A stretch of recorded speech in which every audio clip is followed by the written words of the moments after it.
To understand modern Indian politics, you have to look at it as a piece of engineering.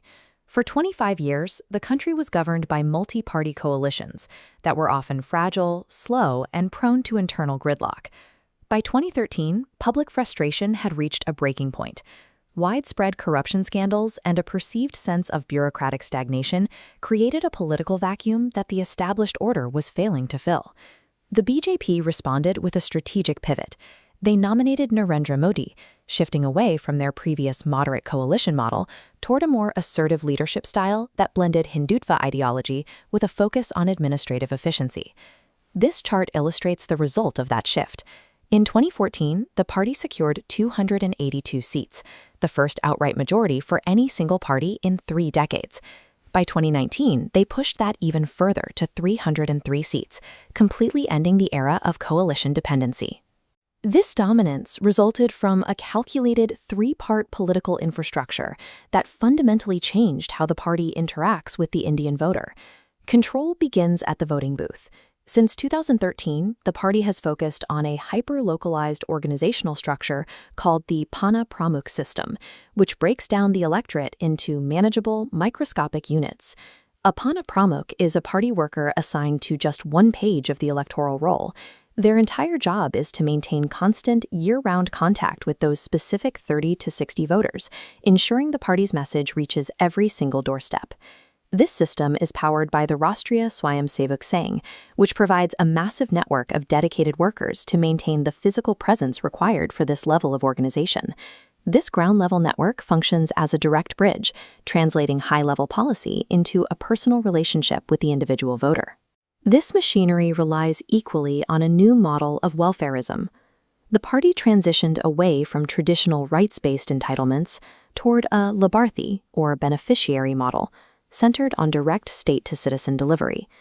The foundation of this system is the JAM Trinity, starting with the Aadhaar biometric identity. This allowed the government to verify the identity of citizens with unprecedented accuracy. Biometrics were paired with the mass rollout of Jan Dhan bank accounts. By bypassing local administrative intermediaries and political middlemen, the state could deliver benefits directly into the accounts of over 1 billion registered users. This chart tracks the 35-fold increase in annual direct benefit payments over the last decade. In 2013, transfers totaled 60 billion rupees. By 2024, that figure reached 2.1 trillion. This data reveals the strategy of a compensatory state. By delivering cash, housing, and cooking gas directly to the public, the government provides immediate relief that offsets an economy struggling to generate full employment for its youth. Dropping these benefits directly into bank accounts created a loyal class of voters that often transcends traditional caste and religious boundaries. The final layer of this system is the narrative. The party uses digital media and a network of influencers to filter reality and establish an agenda before the opposition can formulate a response. They specialize in re-signifying attacks. In 2014, when opponents mocked the prime minister's history as a tea seller, the party launched Chai Pe Charcha. They broadcast the leader to thousands of tea stalls, turning an insult into a symbol of his proximity to the working class. They repeated this in 2019. When the opposition made allegations of corruption, the party launched the Main Bhi Chowkidar campaign.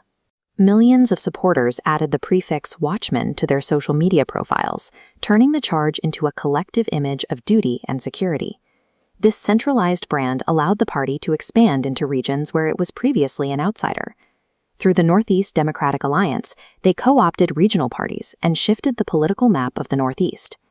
By branding every welfare delivery and digital campaign with the Prime Minister's image, the machine fostered a politics of trust that connects the voter directly to the leader.